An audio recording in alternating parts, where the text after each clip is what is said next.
Welcome to 7.RP.3, goal number 2, part B. This is the second video for part B, and in this video you are going to be learning how to do problems that you will eventually do on page 353. As always, with this particular goal, we are just simply looking at using proportions to solve multi-step percent problems. And in this particular video, you're not going to be showing a whole lot of work. Now, I'd like you to, but at the same time, I can't necessarily demand it because the whole basis of this particular section is to do the following. You need to find a percent mentally. Essentially, you're going to use your mental capacity to find a percent, or to find a number that represents a percent. You're going to use your brain. You are not going to use a calculator in the least, okay? You're completely doing this in your head. In your head. Oops, I forgot the your. Head. Head. Man, I can't spell today. In your head. That's where you're going to do this stuff. So, when you compute with common percents like 40 or 50, it might be easier to actually use a fraction equivalent of that percent. And you can also use those double number lines, which I will actually show you how to use in just a moment. That we've done these a little bit in class. So when you compute with common percents like 40 or 50, it may be easier to use a fraction equivalent of that percent. So you could think of 50% actually being a half. So if you're looking at the number, say 30, half of 30, 50% of 30, instead of thinking 50% of 30, you could think of half of 30, which is 15. You could also think of things as like 40% being 2/5. So if you're looking at a number such as, let's say, 50, 2/5 of 50 would be 20, so that's easier to think about than 40% of 50. But 2/5 of 50, we can definitely do that. 2/5 of 50, if we took 50 and we divided it by 5 parts, you'd have 10 in each part. So two of those parts would be 20. Ooh, did I say 40 before? I think I said 40. I don't know. Anyways. So 20 is 2% of 50, or is 40% of 50. I don't know, maybe I said that wrong. I don't know. Anyways, so find the percent of each number mentally. We have 75% of 24. So 75%, if we were to think about that, 75%, here it is on the number line, 75% is 3/4. So let's think of 24. If we were to break 24 up into 4 pieces, it is essentially 4 times 6. So we're going to take that 6. We need 3 of those 6s, so 3 times 6 is equal to 18. So 75% of 24 is 18. We just figured it out, and we did it kind of mentally. We did not use a calculator to do so. We used our mental capacity. Now we need to find 80% of 60. 80%, if we were to think about that, if we are also to think about our common equivalencies, 80% is essentially 4/5. So we need to think about 60. We need to divide 60 by either fifths, or we could also think it's also 8/10. So let's think about 60 and divide it into tenths. 60 divided by 10. 60 divided by 10 is equal to 6. So if we're thinking 8 of those 6 pieces, we get 48. 8. All right, that is equal to 8 times 6. 48. So, also, yet again, done with mental capacity. We handled it. So that is the whole concept of this. Now we're going to try a new one, and we're going to try this with a double number line. So our number line, I put it vertically instead of horizontally. I know Shane's probably cringing. He's used to seeing things horizontally. But we have here 40% of 50.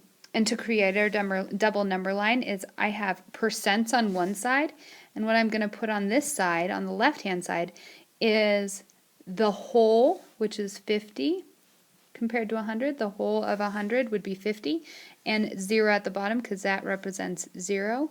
50% of 50, so half of 50 is 25. And then from there, we should be able to break this up. If I looked at this between 100 and 50%, we could break this down into 10, so we could say we have 60, 70, 80, 90, and 100. And on this left-hand side, we could also do the same thing. So we have 25 if we broke up 50 and divided it by 5, just like we did this. We divided this by 5 and we broke it up into 5 pieces. So add another 5%, which would be 5. So we have 30, 35, 40, 45, and then our whole is 50. So we could also do that on the bottom. We have 0%, 10%, 20%, 30%, 40%. As well, on the left-hand side, we can also do that. We have 10%, 20%, 30%, 40%. So the 40 is what we're really going for. And we just decided that essentially each one of these tick marks, each one of these sort of breakups of this represents 5. So 5 is equal to 10%. So if we did this, we have 5, 10, 15, 20. So 40% of the number 50 is 20. So there is our 20. Okay, so you could also play around with that. We could also think of this as 40%. That is essentially 4/10. So we could break 50 up into 10 little parts. If we did 50 divided by 10, we get 5 each and every time. So that means I need 4 sets of 5. 4 times 5 is equal to 20. And while I did a lot of this in my head mentally, I actually ended up showing quite a bit of work, if you haven't noticed. Let's try another problem with this double number line concept. So we have 30% of 70, and we're going to break this thing up. I see 30%, and I could write that as 3/10. So I'm going to break my percents up in tenths, just like I did before. So we have 0, we have 10%, 20%, 30%, 40%, 50%.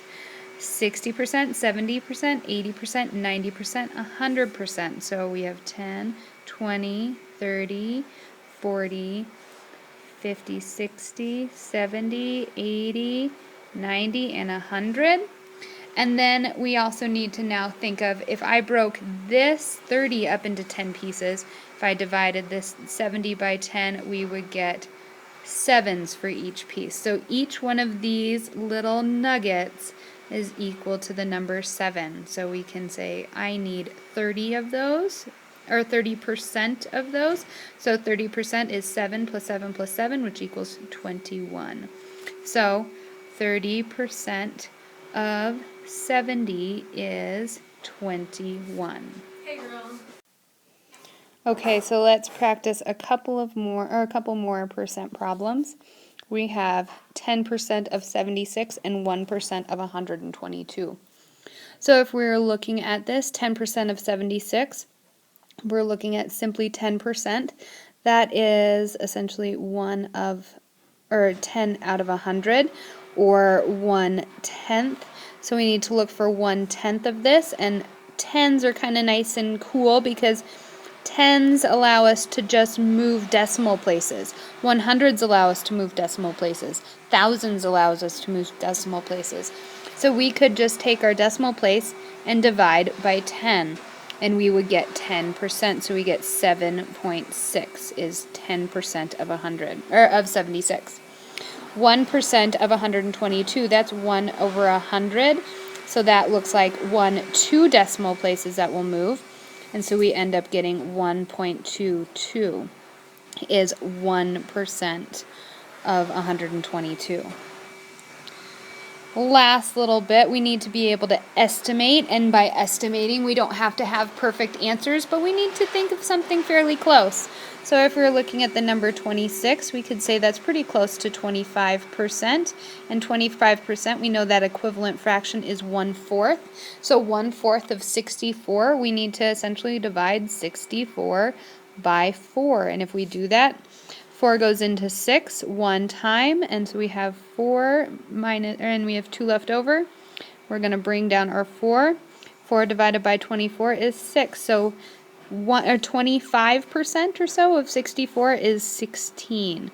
So essentially 26% of 64 is about 16. That is our final answer.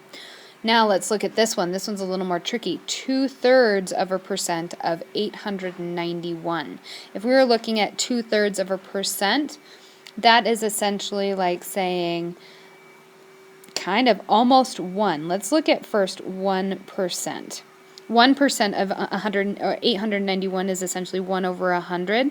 So we're moving this decimal point that we have right behind that 891 over to place values. So we have 890 or 8.91, and 2/3 of a percent is essentially saying, let's look at this 8.91.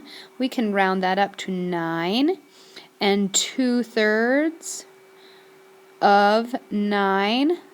If we broke up 9 into 3 pieces, we'd have 3 and 3 would be 2 of those third pieces, so we have 6. It's about 6. So play around with this concept of estimation, play around with the concept of percents and these double number lines.